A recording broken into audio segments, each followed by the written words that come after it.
పుట్టినప్పుడు ఎటువంటి మనస్సు ఇచ్చాడో, శరీరం ఇచ్చాడో, చచ్చే ముందు కూడా అలాగే అప్ప చెప్పితే మోక్షమే, జన్మ లేదు. కానీ సాధ్యమా చెప్పండి? ఎప్పుడు సాధ్యం అంటే ఎన్నో జన్మలు సాధన చేస్తే కానీ సాధ్యం కాదు. అటువంటి తల్లిదండ్రులు, అటువంటి కుటుంబము, అటువంటి గురువులు దొరికినప్పుడు, మన చుట్టూ అంతా మంచి వాళ్ళే ఉన్నప్పుడు వాళ్ళు చెడిపోరు, మనల్ని చెడగొట్టరు. అంతా చుట్టూ ఉన్నారు చుట్టాలు, చుట్టమైపు వచ్చి దయ్యమై పట్టుకున్నాడు అన్నట్టు చుట్టాలే ఎక్కువ ఉన్నారు. మధ్యాహ్నం ఒక అబ్బాయి ఫోన్ చేశాడు హైదరాబాద్ నుండి. పాపం యోగా చెప్తాడు, యోగా నేర్పిస్తూ ఉంటాడు. వాడిని చుట్టాలంతా కాల్చుకు తింటున్నారట. ఎందుకంటే నువ్వు మాంసం తినవు, నువ్వు తాగవు, అని నువ్వు బక్కగా ఉన్నావు, నీకేది అచ్చి రావటం లేదు, నువ్వు తిరుపతికి వెళ్ళు, రావుకి పూజ చేసుకో, అది చేసుకో, యోగం ఎందుకు చేస్తున్నావు, ఈ విధంగా ఏదో ఒకటి కాల్చుకు తింటున్నారట. అబ్బాయి పెద్ద వయసు ఏం లేదు, 22 ఏళ్ళు. అంటే చుట్టాలంటే వాళ్ళు ఏదో అధికారం ఉంది, నేను చెప్పినట్టే వినాలి, తప్పది, చాలా తప్పు. సలహాలు ఇవ్వండి, ఇచ్చి ఊరుకోండి, కానీ చెప్పింది విను, నేను చెప్పినట్టే చెయ్యని వేధించకండి, హింసించకండి. తల్లి, తండ్రి, అత్త, మామ ఎవరైనా కావచ్చు. ఒకసారి కాకపోతే 4 సార్లు చెప్పండి, కానీ చెప్పినట్టే నడుచుకో అని ఒత్తిడి తీసుకురాకూడదు. అది పాపము కిందికే వస్తుంది. చిన్న వయసులో అంటే అంటే 16 ఏళ్లకు ముందు, టీనేజ్ కంటే ముందు చిన్న వయసు అంట బాల్యం, అప్పుడు మనం చెప్పొచ్చు గట్టిగా. కానీ ఒక వయసు వచ్చిన తర్వాత మాత్రం మనం చెప్పితే శత్రువులం అవుతాం. కాబట్టి ఎంత చెప్పాలో అంతే చెప్పాలి. ఉప్పు కూరలో ఎంత వేసుకోవాలో అంతే వేసుకోవాలి, ఎక్కువ వేసుకుంటే విషమైపోతుంది. కాబట్టి మంచి దారిలో పోయే వాళ్ళకి సమస్యలు. ఇప్పుడు తాగి తిని తటాడే వాళ్ళు పిల్లలు ఉన్నారు. ఇంట్లో రామాయణ, ఇంట్లో దళిత, మా అబ్బాయి చాలా మంచివాడండి, అసలు ఏమి తెలియదు, అది గొప్పలు చెప్తూ ఉంటారు. వాడు మాత్రం బయట అన్ని చేస్తాడు, ఇంట్లో నటిస్తూ ఉంటాడు. అలాంటి పిల్లలకు ఇప్పుడు మంచి కాలం అన్నమాట, స్వర్ణయుగం. కానీ వాడు ముక్కుసూటిగా ఉండి మంచి దారిలో పోతే మాత్రం కాల్చుకు చంపుతున్నారు. కాబట్టి అటువంటివి చేస్తే మన పుణ్యం కూడా రాదు. వాడు ఎంత బాధపడతాడో అంతకంటే ఎక్కువ బాధ మనం పడవలసి వస్తుంది. కాబట్టి మనము ఎప్పుడూ కూడా మానసిక హింస చేయకండి, కొట్టండి, తిట్టండి, కానీ ఊరికే వేధింపులు అంటారు. హెరాస్మెంట్ ఎక్కువైపోయింది. అందుకే ఏమైంది, పోలీసులు కూడా, పోలీస్ స్టేషన్లో కూడా గృహ హింస, ఫ్యామిలీ హెరాస్మెంట్ అని ఒక చట్టమే చేయవలసి వచ్చింది. కాబట్టి నేను భార్యను నా ఇష్టం, నేను భర్తను నా ఇష్టం అని ఎలాగ చేస్తూ ఉన్నారు. కాబట్టి దయచేసి ఎదుటి వాళ్ళను గమనించుకొని మీ సలహాలు, సూచనలు సాత్వికంగా ఇవ్వండి. 10 సార్లు కాకపోతే 100 సార్లు మంచి మాటలతో చెప్పండి. వినకపోతే వాడి కర్మ. కాబట్టి మనము మధ్యాహ్నం కూడా ఈరోజు 2 ఫోన్లు వచ్చాయి. ఇక్కడ హోమం చేస్తున్నాము, మళ్ళీ నంబర్లు చూసి ఫోన్ చేస్తే 2 కొత్త ఫోన్లు, ఒకరేమో విజయవాడ నుంచి, ఇంకొకరేమో హైదరాబాదే, కర్నూలు అని చెప్పారు. ఏమిటి అంటే ప్రాబ్లం, సమస్య, సంతానం లేదు. ఇప్పుడు ఎక్కడ చూసినా ఇదే సమస్య, సంతానం లేదు. కాబట్టి ఇవన్నీ ఎందుకు వస్తున్నాయంటే ధర్మానికి దూరంగా వెళుతున్నాం. మన ఆరోగ్యము, మన జీవన విధానమే ధర్మానికి వ్యతిరేకంగా ఉంది. ఇంకా అలాంటప్పుడు ఏ డాక్టర్ ఏం చేస్తాడు? కాబట్టి జీవితాన్ని మార్చుకోండి, తినడానికే బ్రతకండి, బ్రతకడానికి తినండి. అప్పుడు తప్పకుండా మన జీవితంలో సుఖశాంతులు ఉంటాయి. కాబట్టి ఇప్పుడు మనము ఈ చివరిగా పూర్ణాహుతితో ఈ కార్యక్రమాన్ని ముగిస్తాము. అమ్మ తీసుకున్నారా కొబ్బరికాయ, తేనె ఇచ్చారు?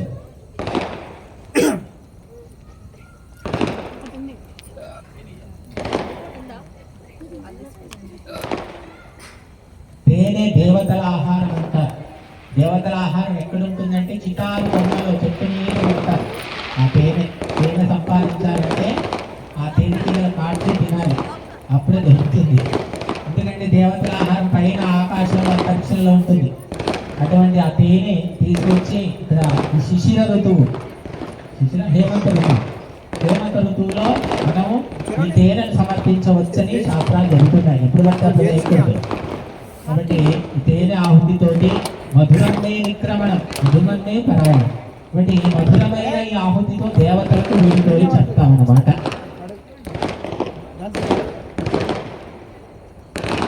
టపాకాయలు కూడా రాయిస్తున్నారు, చూసారు?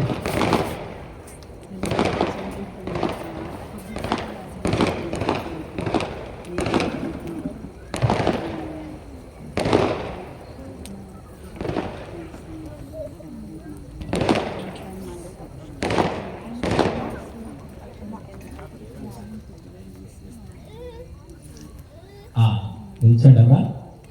ఓం పూర్ణమదః పూర్ణమిదం పూర్ణాత్ పూర్ణముదచ్యతే పూర్ణస్య పూర్ణమాదాయ పూర్ణమేవావశిష్యతే.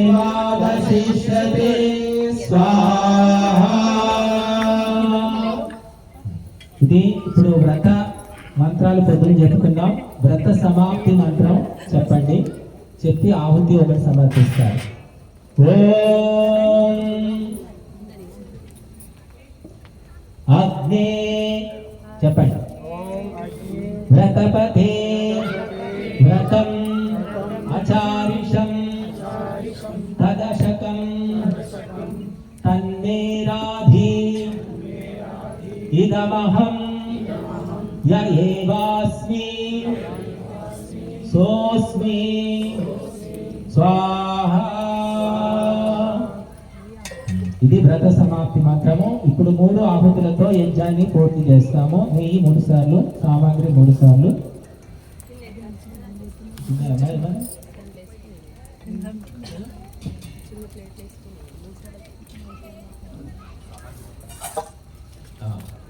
మూడో ఆహుతిలో మొత్తం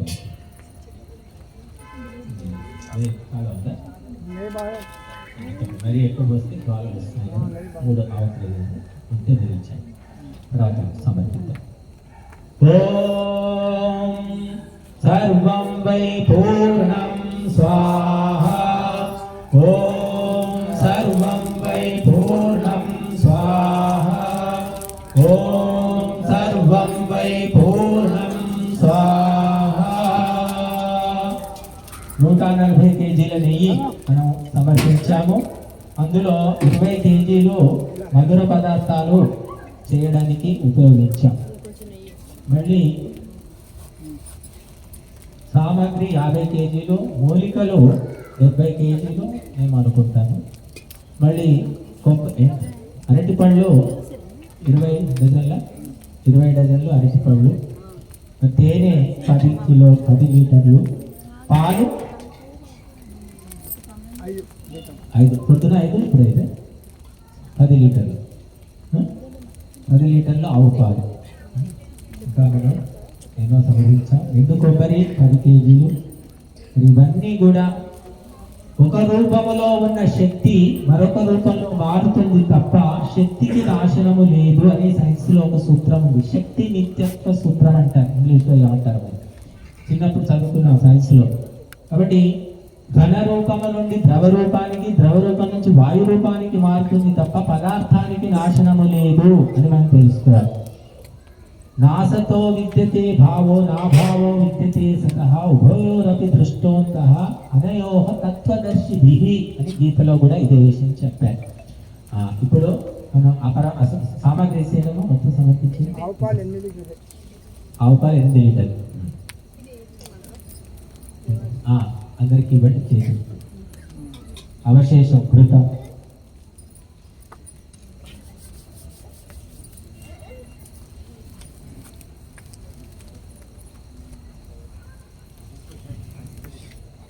జవాది అనే సుగంధ పదార్థం 12 డబ్బాలు, 10 డబ్బాలు.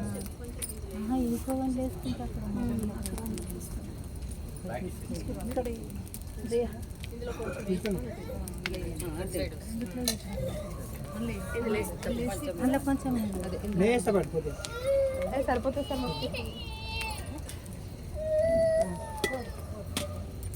అటు ఇచ్చేసే వాళ్ళకి తీసుకోవాలి. పిల్లలు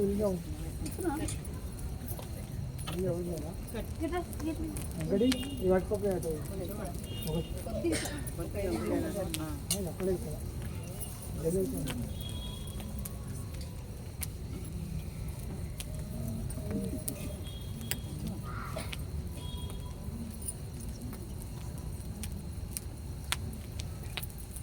ప్రార్థన అందరికి ఇచ్చారమ్మా.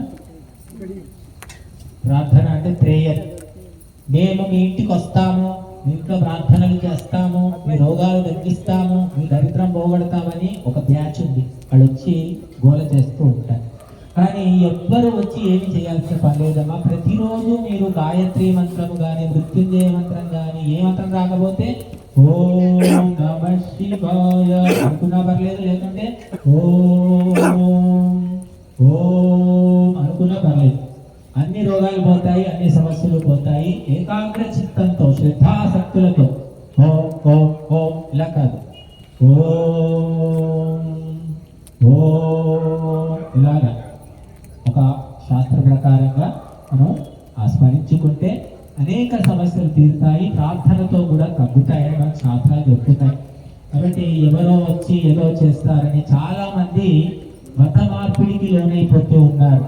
కాబట్టి మనకు అస్త్రశస్త్రాలు ఎన్నో మహర్షులు అందించారు, వాటిని వాడుకుంటే అనేక సమస్యలు తగ్గిపోతాయి. దానికి కావాల్సింది డబ్బులు కాదు, శ్రద్ధ, ఆసక్తి, అంకిత భావం.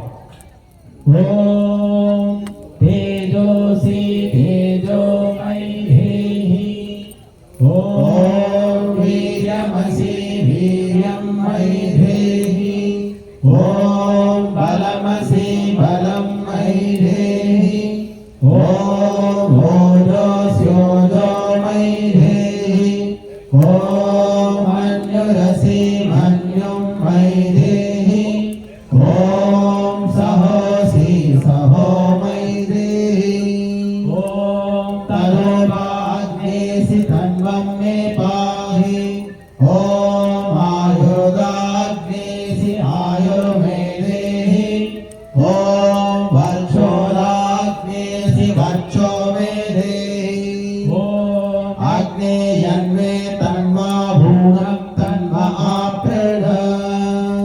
సర్వే భవంతు సుఖినః, సర్వే సంతు నిరామయాః, సర్వే భద్రాణి పశ్యంతు మా కశ్చిద్ దుఃఖభాగ్ భవేత్. కాలే వర్షతు పర్జన్యః, పృథివీ సస్యశాలినీ, లోకోऽयं శోభరహితः, సజ్జనాः సంతు నిర్భయాः.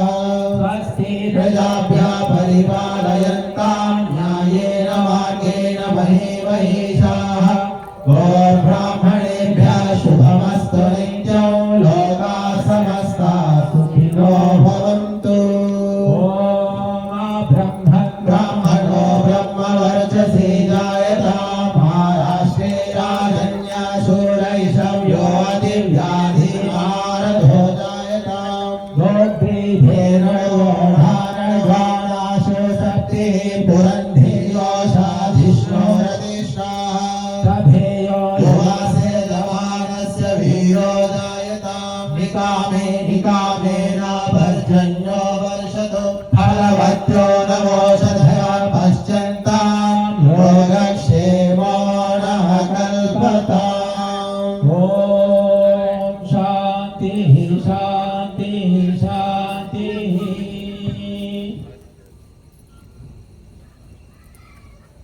ఓం. ఇప్పుడు పరమాత్మకు ఎన్నో ఉన్నాయి నామాలు, కానీ మనం అందరికీ పంగనామాలు పెడుతున్నాం. 1000 నామాలు చదువుతున్నారు, 1,00,000 కాదు, కోటి నామాలు ఉన్నాయి భగవంతుడికి. మన పేర్లన్నీ భగవంతుడి పేర్లే అని శాస్త్రాలు చెప్తున్నాయి. భగవంతుడి దగ్గర నుంచి అప్పు తెచ్చుకుందాం. ఈ వాడుకునే వస్తువులన్నీ భగవంతుడి బ్యాంకు నుంచి తెచ్చుకున్నవే, స్టోర్ రూమ్ లోంచి. ప్రతి ఒక్కటి అక్కడి నుంచి తెచ్చుకున్నవే, పేరైనా ఊరైనా తీరైనా అన్నీ కూడా. బట్ ఆ భగవంతుని అన్ని పేర్లు మనం చెప్పుకోలేం, కానీ 108 అష్టోత్తర నామాలు అంటాం, ముఖ్యమైనటువంటి. కాబట్టి ఆ 108 నామాలు ఈ 14 శ్లోకాల్లో తెలుసుకుందాం, చదువుకుందాం. ఓం అజః కవిరాచార్య ఆదిత్య పరమేశ్వరః, ప్రజాపతిరనంతశ్చ పరమాత్మా పితామహః, దయాళు దివ్య ఆకాశో న్యాయకారి బృహస్పతిః, బ్రహ్మా బ్రహ్మ మహాదేవః, సవితా సంజయేశ్వరः, శుక్ర శుద్ధ ఖమానంద, శివ శక్తి శనైశ్వరः, శంకర శేష ఆత్మా చ ప్రాణ ప్రాజ సరస్వతి, మాతరిశ్వాస మాతా చ మనుర్భూమిరుక్రమః, వాయో రుద్రో యమో యజ్ఞో వరుణ శ్రీభిరాడ్వసు, అగ్నిరత్తా తథాద్వైతం మనాదిర్నిర్గుణా ప్రియః, సగుణా సత్సుపర్ణశ్చాభ్యంతర్యామి భూతస్తతా, చంద్ర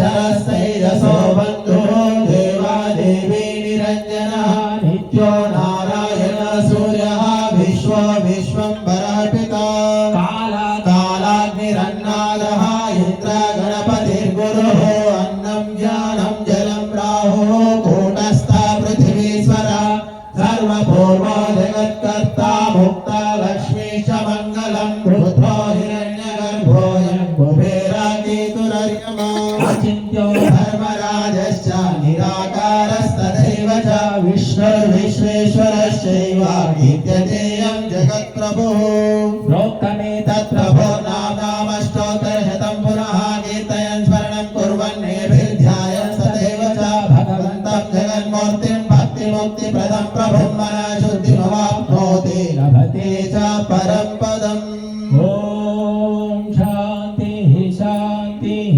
शान्तिः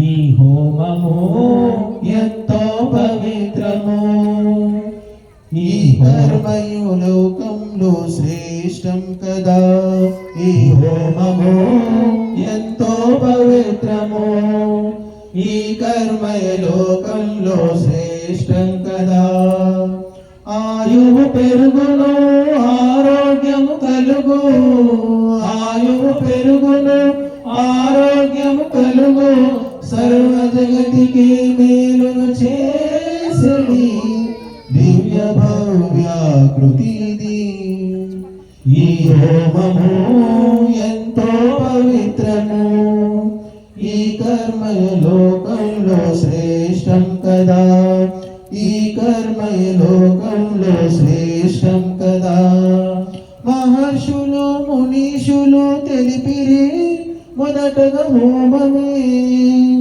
మహర్షులు మునీషులు తెలిపిరి మొదటగా హోమమే రాముడును కృష్ణుడును సలిపిరి హవనము నిత్యము రాముడును కృష్ణుడును సలిపిరి హవనము నిత్యము అసురగణం పూర్తిగా నశించును అమరత్వం మనలో జనించును ఈ హోమము ఎంతో పవిత్రము ఈ కర్మయ లోకంలో శ్రేష్టం కదా ఈ కర్మయ లోకంలో శ్రేష్టం కదా వేదములు శాస్త్రములు పలికెను కర్తవ్య కర్మణి వేదములు శాస్త్రములు పలికెను కర్తవ్య కర్మణి కల్పలత కామధేను విధి అని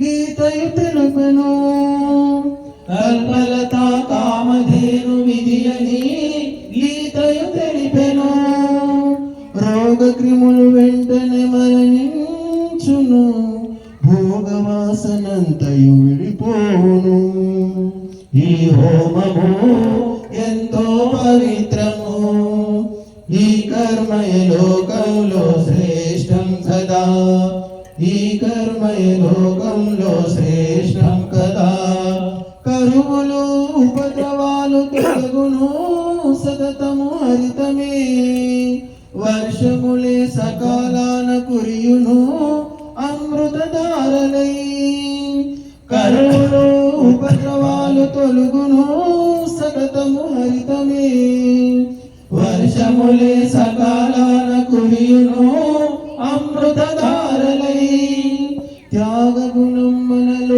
వికసించును జీవనమే మధువనమై అలరును ఈ హోమము ఎంతో పవిత్రము ఈ కర్మయ లోకంలో శ్రేష్టం సదా ఈ కర్మయ లోకంలో శ్రేష్టం సదా కామ క్రోధ లోభ మోహ వర్గము క్రమముగా తరుగును ప్రేమ స్నేహ దయానీతి భావనలు లోపల ఎదుగును కామ క్రోధ లోభ మోహ వర్గము క్రమము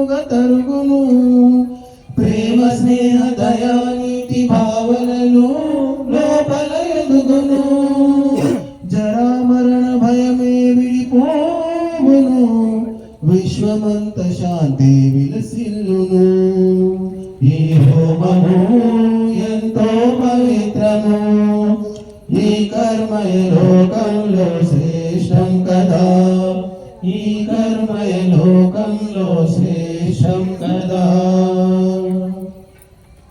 దేవుని దయ వల్ల, అందరి సహకారం వల్ల, మరి ఈ సాత్విక సంకల్పం వల్ల ఈ కర్మ మనము సక్రమంగా పూర్తి చేసుకుందాం. ఎందుకంటే ఇది ఎంతో మంది లక్షల కోట్ల మందిలో బహూనాం జన్మనామంతే జానవాన్ మాం ప్రపద్యతే. ఎన్నో జన్మలు ఎత్తిన తర్వాత ఈ జన్మ వస్తుంది. అందులో ఎవరికో బుద్ధి పుడుతుందట. ఆ బుద్ధి పుట్టగానే అందరూ చేయరుగా. ఆ పుట్టిన బుద్ధి నశించవచ్చు కూడా. ఈ రోజున్న బుద్ధి రేపు ఉండదు. మరి ఆ పుట్టిన మంచి ఆలోచనను కాపాడుకొని దాన్ని పెంచి పోషించుకొని ఇక్కడి దాకా, ఈ యజ్ఞకుండం దాకా తీసుకొచ్చి ఇక్కడ సమర్పించడం అంటే మామూలు విషయం కాదు. కాబట్టి డబ్బు చాలా మంది దగ్గర మొరుగుతుంది, ఏం చేసుకోవాలో కూడా తెలియట్లేదు. కానీ మంచి ఆలోచనలు లేవు. భారతదేశము ప్రపంచానికి జగద్గురువు అని ఒకప్పుడు, కానీ డబ్బు మొలుగుతుంది కానీ ఆలోచనలు అందించేవాళ్ళు లేరు. గురువులు కూడా ఎవరు చెప్పేవాళ్ళు కనిపించట్లేదు. కాబట్టి డబ్బులంతా తీసుకెళ్ళి స్విస్ బ్యాంకులో మారేస్తున్నారు. వేల కోట్లు, లక్షల కోట్లు ఉన్నాయి స్విస్ బ్యాంకులు. ఆ డబ్బులన్నీ వచ్చేస్తే భారతదేశంలో అందరూ లక్షాధికారులు, దరిద్రులు ఎవరు ఉంటారు. కానీ ఆ డబ్బు ఎలా రావాలి? మరి మన కర్మలు అంత పక్కన కాలేదేమో. ఆ డబ్బు వచ్చే మార్గం మాత్రం కనిపించట్లేదు. కాబట్టి ఈనాటికి కూడా ఎంతో మంది దగ్గర కేజీల బంగారం మూలుగుతుంది. ఏమిటో తెలియదు వాళ్ళకి. ఎందుకో ఒక రకమైన దురాశ దాచిపెట్టడమే. చాలా మందిని చూసుకుంటా నేను. ఇంట్లో 10 బీరువాలు, 100 చీరలు, 150 చీరలు, 200 చీరలు ఉంటాయి. కట్టుకునేది లేదు, చేసేది లేదు. కానీ అది దాచిపెట్టుకొని మురిసిపోతారు. అప్పుడప్పుడు తెచ్చేసి చూసుకుంటూ ఉంటారు. అదొక తృప్తి అంటారు వాళ్ళు పాపం. కానీ కొంతమందికి చూసి విసుగొచ్చేసి చెల్లెలకో తోడికోడలకో ఎవరికో ఏదో పండగ చేస్తూ ఉంటారు. 2 సార్లు కట్టేసుకొని కూడా ఇచ్చేసేవాళ్ళు ఉన్నారు. కనుక ధనాన్ని త్యాగం చేస్తేనే దాని పట్ల వ్యామోహం పోతుంది. మీకు ఏది ఇష్టమైన పదార్థం ఉంటుందో అది ఎక్కువ వండి ఇతరులకు పెట్టండి, మీకు దాని మీద మోహం పోతుంది. నాకు ఇష్టమైన పదార్థం అని మొత్తం మనమే తిని కూర్చుంటే ఇంకా మోహం పెరుగుతూ ఉంటుంది. కాబట్టి దానము, త్యాగము, సమర్పణం, వీటితోటి మనిషి ఎంతో ఉన్నతిని పొందుతాడు. ధనం ఉంటే సరిపోదు, ఆ త్యాగము, దానం కూడా కావాలి. అది ఇక్కడ జరిగింది. ఒక సక్రమమైన వైదిక విధానం లోపల ఇక్కడ అన్ని సమర్పించుకుందాం. కాబట్టి ఈ కార్యము సంపన్నం కావడానికి అనేక మంది సహకారము ప్రత్యక్షంగా పరోక్షంగా ఉంది. అందరికీ కూడా ప్రత్యేకంగా ధన్యవాదాలు, కృతజ్ఞతలు, అభినందనలు. వారందరికీ భగవంతుని ఆశీర్వాదము దొరకాలి. ఇప్పుడు ఏది అమ్మాయి ఆ పాడము.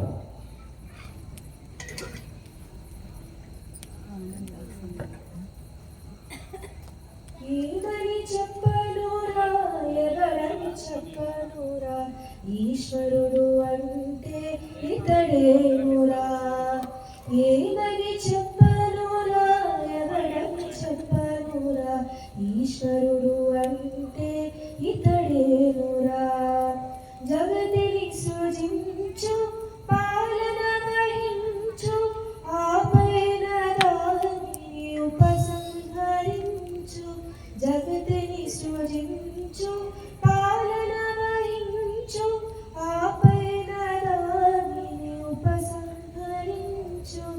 ఈ మూడు క్రియల మొనరించువాడు ఈశ్వరుడు అంటే ఇతడేనురా. ఏమని చెప్పనురా, ఎవడని చెప్పనురా, ఈశ్వరుడు అంటే ఇతడేనురా. క్లేశములు లేవు, కర్మములు లేవు, కర్మల బంధనమున పడబోడువాడు. క్లేశములు లేవు, కర్మములు లేవు, కర్మల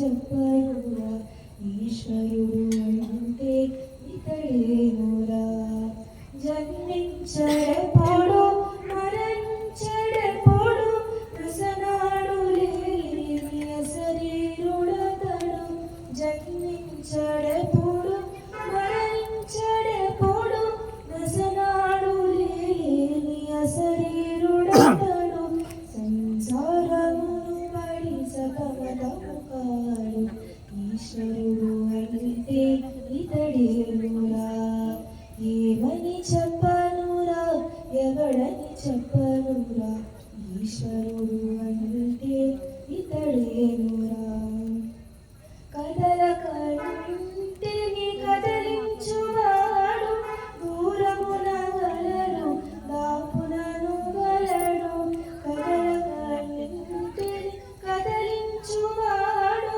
దూరమున గలడు దాపునను గలడు లోపల బయట అన్నిటా నిండినాడు ఈశ్వరుడు అంటే ఇతడేనురా ఏమని చెప్పనురా ఎవడని చెప్పనురా ఈశ్వరుడు అంటే ఇతడేనురా నేత్రములు లేవు శ్రోత్రములు లేవు ఏ ఇంద్రియములు అతనికి లేవు నేత్రములు లేవు శ్రోత్రములు లేవు ఏ ఇంద్రియములు అతనికి లేవు కానీ ఆ ఇంద్రియ శక్తులు గలవురా ఈశ్వరుడు అంటే ఇతడేనురా ఏమని చెప్పనురా ఎవడని చెప్పనురా ఈశ్వరుడు అంటే ఇతడేనురా నిత్యములలోన నిత్యుండుడతడు చేతనములందు చేతనుడు అతడు నిత్యములలోన నిత్యుండుడతడు చేతనములందు చేతనుడు అతడు కేవలము అతడే ఆనందమయుడు ఈశ్వరుడు అంటే ఇతడేనురా ఏమని చెప్పనురా ఎవడని చెప్పనురా ఈశ్వరుడు అంటే ఇతడేనురా వేదాలలోన శాస్త్రాలలోన ఈశ్వర స్వరూపం ఇది అనంచు వేదాలలోన శాస్త్రాలలోన ఈశ్వర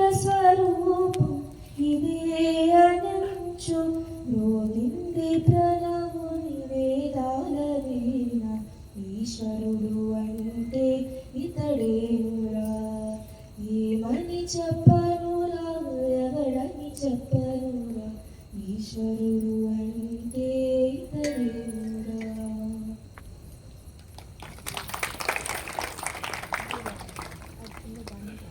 వేవేళ్ళ పాట వేవేళ్ళ పాట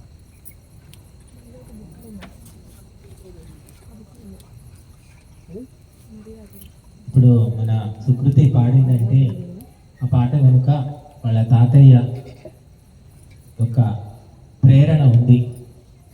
అమ్మమ్మలు తాతయ్యలు నాయనమ్మలు ఏం చేస్తున్నారంటే పనికి వాళ్ళ సీరియల్ చూస్తున్నారు, ఇంట్లో గొడవలు పడుతున్నారు. కానీ వాళ్ళ తాతయ్య మంచి విషయాలు ఎన్నో వీళ్ళందరికీ చెప్పాడు, అలాగే నేర్పించాడు కూడా. పాటలు ఇలాంటివి నేర్చుకోండి, పాడండి. అటువంటి తాతయ్యలు మనకు కనిపించడం లేదు. కాబట్టి అది కూడా ఏదో పుణ్యం చేసుకుంటేనే మనకు దొరుకుతారేమో. మరి మనొక పాట మనం విందాము.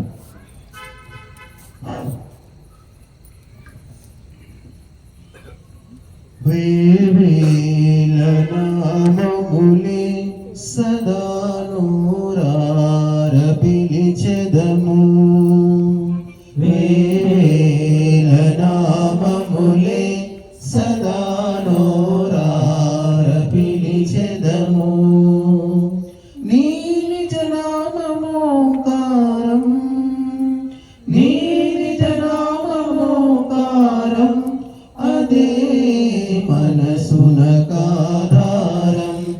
అదే మనసునకాధారం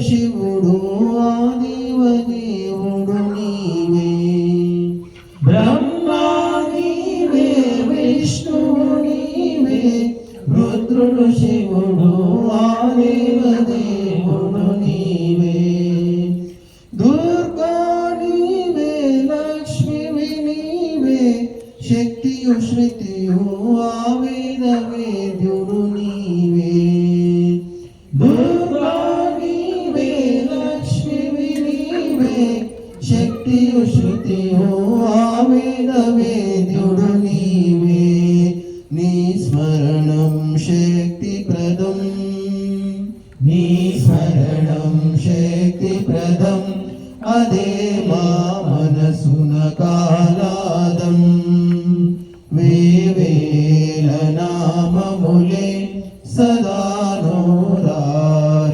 పిలిచెదము అనాది నీవే అనంతమీవే అజుడు గురువు ఆయక దైవము నీవే అనాది నీవే అనంతమీవే అజుడు గురువు ఆయక దైవము నీవే ఆదిత్యుడన్నా ఆచార్యుడన్నా కవియు పితయు ఆనిత్య సత్యము నీవే ఆదిత్యుడన్నా ఆచార్యుడన్నా కవియు పితయు ఆనిత్య సత్యము నీవే నీ భజనం ముక్తిప్రదం నీ భజనం ముక్తిప్రదం అదే మా జీవన ఆనందం విభయనం ముక్తిప్రదం అదే మా జీవన ఆనందం వేవేల నామములే సదా నోరార పిలిచెదము ఆకాశమన్నా ప్రకాశమన్నా సవితానవతా పూర్ణ పురుషుడు నీవే ఆకాశమన్నా ప్రకాశమన్నా సవితానవతా పూర్ణ పురుషుడు నీవే పరమేశుడన్నా జగదీశుడన్నా జననీ బంధువు శ్రీవాణి ధర్మేశుడతడే పరమేశుడన్నా జగదీశుడన్నా జననీ బంధువు శ్రీవాణి ధర్మేశుడతడే నీ గానము పావనము నీ గానము పావనము అదే మా ప్రాణ ప్రేరకము నామములే సదా నోరార పిలిచెదము నీ నిజ నామమోకారం నీ నిజ నామమోకారం అదే మనసున కాదారం అదే మనసున కాదారం మేడం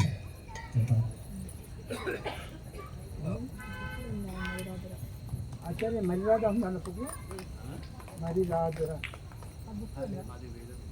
అందులో ఉంటుంది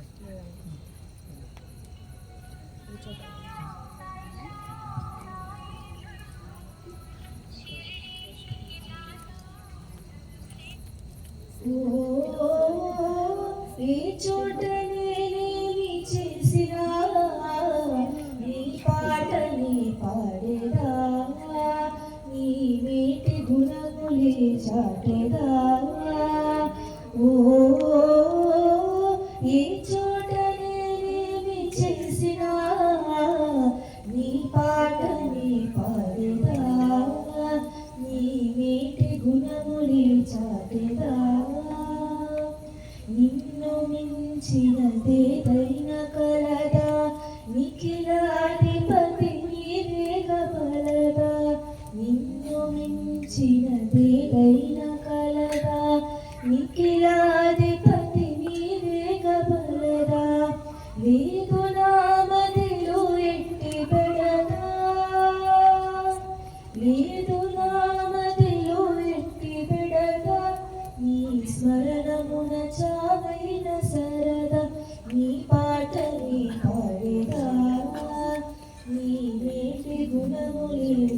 చాటెదా ఓ ఈ చోట నేనేమి చేసినా నీ పాటని పాడేదా నీ మేటి గుణములే చాటెదా ఎన్ని కష్టము ఎదురై నిలిచిన ఎన్ని బాధలు నన్ను చుట్టుకొనినా ఎన్ని కష్టము ఎదురై నిలిచిన ఎన్ని బాధలు నన్ను చుట్టుకొనినా నిన్ను మరువను నిమిషమునైనా నిన్ను మరువను నిమిషమునైనా నీతి విడువ మరే నాటికైనా నీ పాటని పాడేదా నీ నీటి గుణములే చాటెదా ఓ ఈ చోట నేనేమి చేసినా నీ పాటని పాడేదా నీ నేటి గుణములే చాటెదా